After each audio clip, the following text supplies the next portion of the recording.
Assalamualaikum warahmatullahi wabarakatuh. Nama saya Radia Alfa Rahmat Rabani dengan NIM 2210611348 dari kelas I.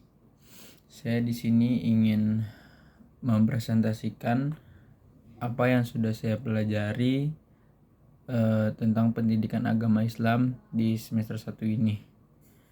Saya akan menjelaskan tentang materi kenapa manusia membutuhkan agama. Di sini kita ada 7 pokok pembahasan, yaitu yang pertama ada pengertian manusia, apa itu manusia. Yang kedua, apa itu pengertian agama. Yang ketiga ada pembagian agama, yaitu agama menurut ciri dan jenisnya. Setelah itu ada cara manusia memeluk agama, 4 unsur penting dalam sebuah agama. Habis itu ada faktor pendorong manusia beragama, dan setelah itu ada manfaat manusia beragama. Dari yang saya pelajari,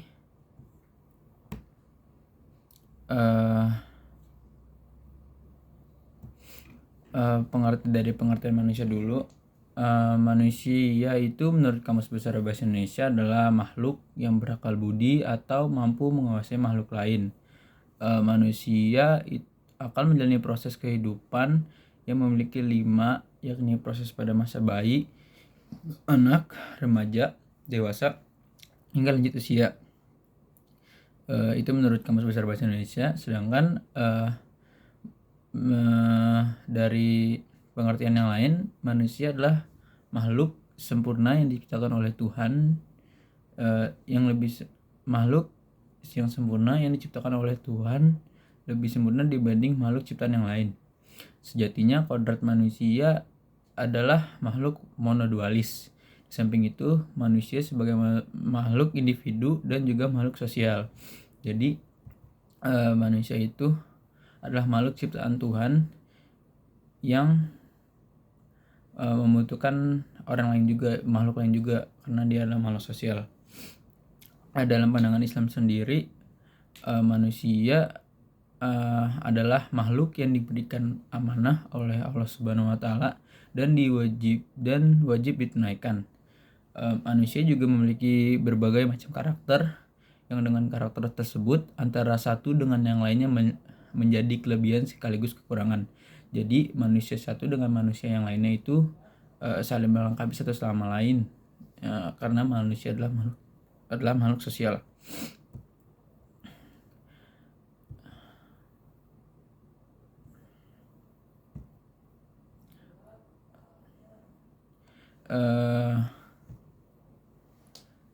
Menurut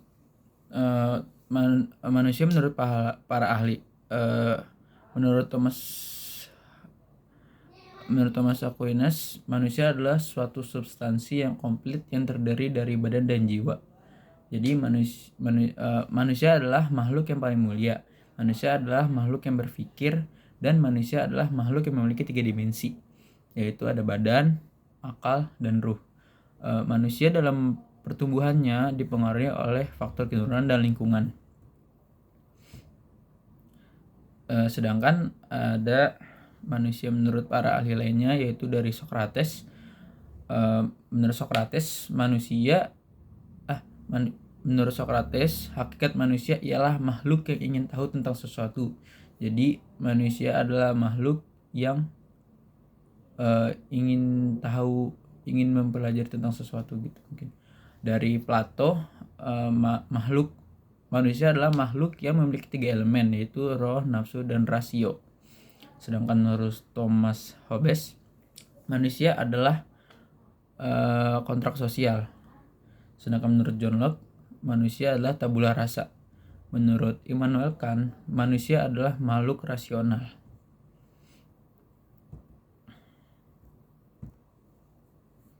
Sedangkan ada manusia menurut Tuhan, yaitu manusia adalah makhluk ciptaan Tuhan. Manusia berasal dan datang dari Tuhan dan kembali untuk Tuhan. Manusia adalah makhluk yang tersusun dari jasmani, akal, dan ruhani. Jadi manusia adalah ciptaan Tuhan yang berasal dari Tuhan dan akan kembali ke Tuhan. Jadi inti manusia adalah imannya, karena iman itu kalbu dan iman itu sebagai worldview.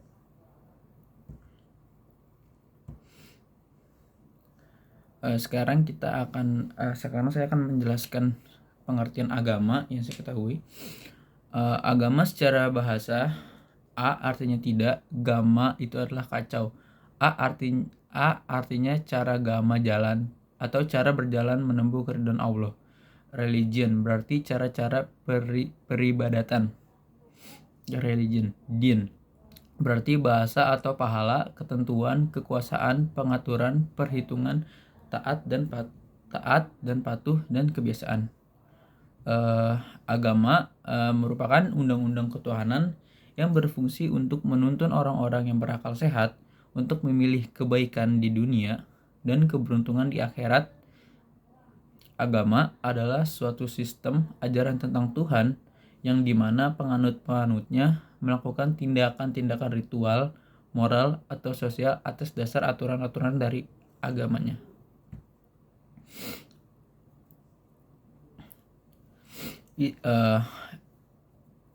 Agama Islam berakar kata dari aslama, yuslimu, islamaan, yang berarti tunduk, patuh, dan selamat. Aslama itu artinya berserah diri, salam itu artinya tentram dan damai, salamah itu artinya keselamatan. Islam berarti kepasrahan atau ketundukan secara total kepada Allah Subhanahu wa Ta'ala. Ketika seseorang berserah diri secara total kepada Allah, maka dia akan merasa damai atau tentram hidupnya, baik lahir maupun batin. Jika sudah merasa damai, maka akan selamat atau bahagia hidupnya, baik di dunia maupun itu di akhirat. Orang yang beragama Islam berarti ia pasrah dan tunduk patuh terhadap ajaran-ajaran Islam. Seorang muslim berarti juga harus mampu menyelamatkan diri sendiri, juga menyelamatkan orang lain. Tidak cukup selamat tetapi juga menyelamatkan. Menurut hadis riwayat Nasa'i, seorang muslim itu yang menyelamatkan muslim yang lain dari perkataannya dan dari perbuatan tangannya. Dan orang yang berhijrah adalah orang yang berhijrah dari sesuatu yang dilarang Allah.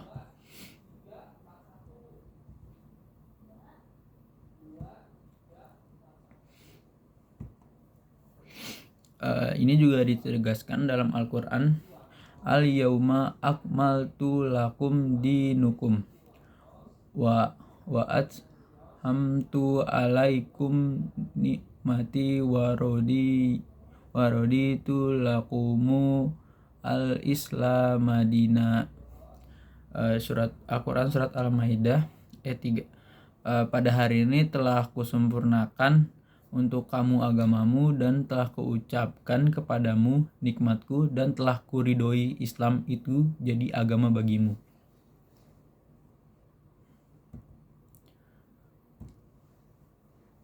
Setelah itu ada cara-cara manusia untuk beragama. Yang pertama itu ada cara mistik. Cara mistik adalah cara beragama tertentu yang lebih menekankan pada aspek batiniah, yang menekankan pada aspek batin dari agama yang mengabaikan aspek pengalaman formal. Yang kedua ada cara penalaran. Cara agama penalaran adalah cara beragama dengan menekankan pada aspek rasionalitas dari ajaran agama. Yang ketiga, amal soleh. Cara ini lebih menekankan penghayatan dan pengalaman agama pada aspek peribadatan, baik ritual formal maupun aspek pelayanan sosial keagamaan. Yang keempat, cara sinkretisme. Cara-cara seorang dalam menghayati dan mengamalkan agama dengan memilih-milih ajaran tertentu dari berbagai agama untuk dipraktekkan dalam kehidupan keagamaan diri sendiri atau untuk diajarkan kepada orang lain. Manusia dalam praktek beragama dan keberagamannya berbeda-beda antara satu dengan yang lainnya. Hal ini disesuaikan dengan tingkat pengalaman keberagaman masing-masing pemeluknya. Jadi setiap manusia berbeda-beda dalam beragama, yang kemudian disesuaikan dari tingkat pengalaman keberagaman bagi pemeluknya masing-masing.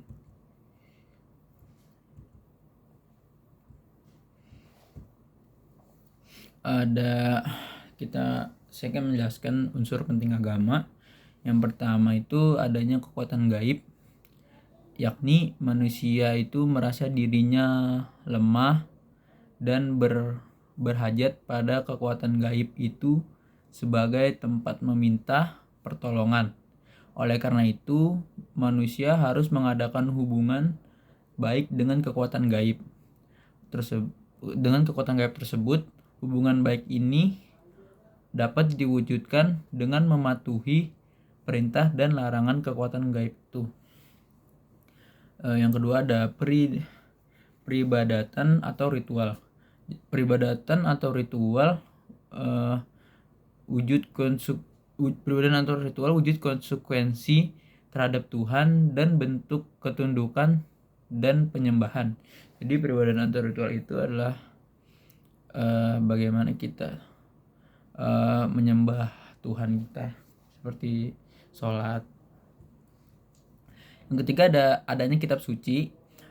Kitab suci atau bisa dibilang wahyu yang dijadikan acuan dalam menerima dan melaksanakan ajaran agama. Kitab suci itu.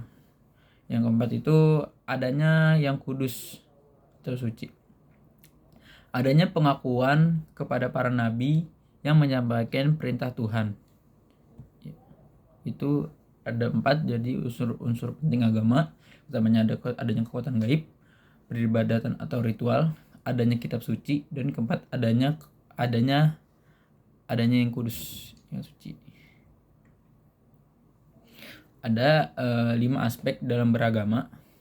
Yang pertama itu ada aspek asal usulnya, yang kedua ada aspek tujuannya, yang ketiga ada aspek ruang lingkupnya, yang keempat ada aspek permasyarakatannya, dan yang kelima ada aspek sumbernya.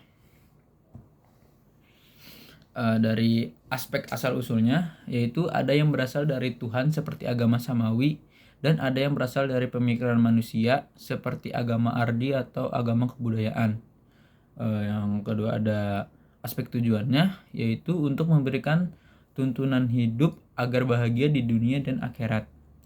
Yang ketiga ada aspek ruang lingkupnya, yaitu keyakinan akan adanya kekuatan gaib, keyakinan manusia bahwa kesejahteraannya di dunia ini dan hidupnya di akhirat tergantung pada adanya hubungan dengan kekuatan gaib. Respon yang bersifat emosional dan adanya yang dianggap suci. Yang keempat ada aspek pemasyarakatannya, yaitu disampaikan secara turun-temurun dari nenek moyang dan diwariskan dari generasi ke generasi. Yang kelima itu ada aspek dari sumbernya. Sumbernya itu maksudnya adalah kitab suci.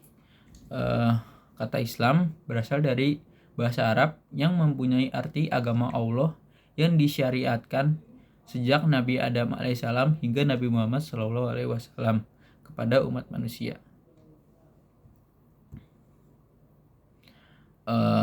Kemudian ada faktor pendorong manusia beragama.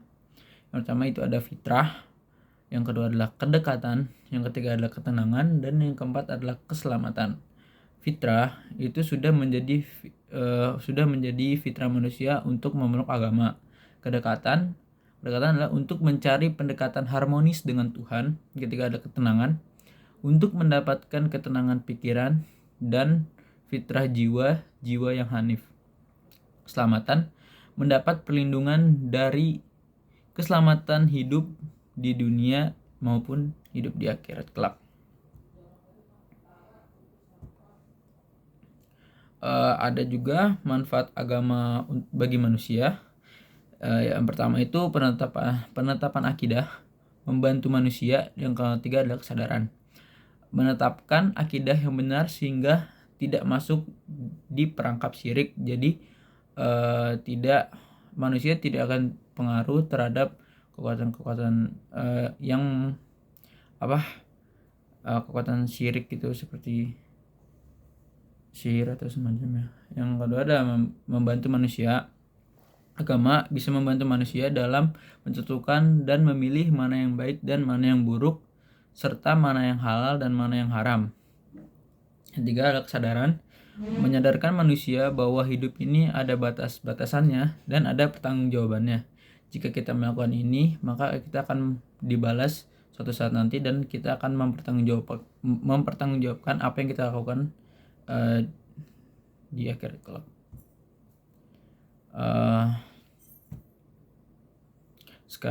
Sekarang saya akan menjelaskan mengapa manusia beragama.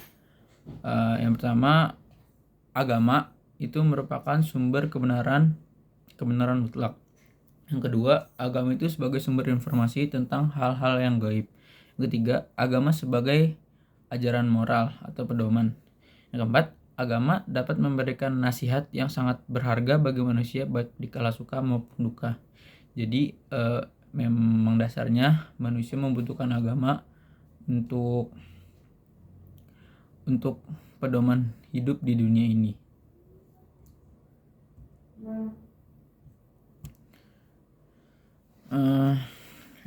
Saya akan memberikan penjelasan sedikit mengapa manusia beragama.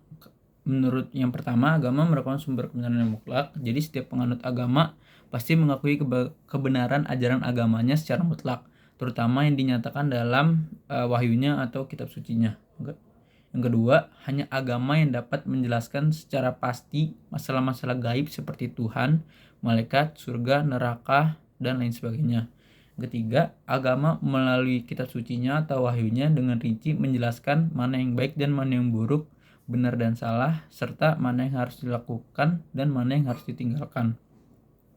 Yang keempat, dengan nasihat-nasihat agama, orang yang sedang suka dan mendapatkan berbagai kenikmatan tidak akan menjadi manusia yang sombong, dan orang yang sedang duka dan mendapatkan berbagai cobaan tidak akan putus asa, dikarenakan agama dapat memberikan nasihat yang sangat berharga bagi manusia di kala senang maupun susah. Jadi manusia merupakan makhluk Tuhan yang paling sempurna dan membutuhkan manusia lain sebagai makhluk sosial, dan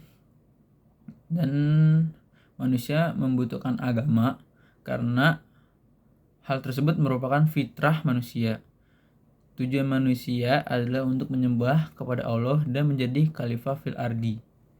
Agama memiliki tujuan untuk menjadikan manusia melaksanakan segala peran yang diperintah Allah, sehingga agama mengatur segala sendi kehidupan manusia, dan dapat dikatakan agama merupakan pengatur manusia untuk menjalankan perannya di muka bumi. Al-Quran surat Al-Baqarah ayat 30. Ingatlah ketika Tuhanmu berfirman kepada para malaikat, sesungguhnya aku hendak menjadikan seorang khalifah di muka bumi. Mereka berkata, mengapa engkau hendak menjadikannya khalifah di bumi itu? Orang yang akan membuat kerusakan padanya dan menumpahkan darah. Padahal kami senantiasa bertasbih dengan memuji engkau dan mensucikan engkau. Tuhan pun berfirman, sesungguhnya aku mengetahui apa yang tidak kamu ketahui. Mungkin itu saja yang bisa saya sampaikan. Kurang lebihnya mohon maaf. Sekian dari saya. Wassalamualaikum warahmatullahi wabarakatuh.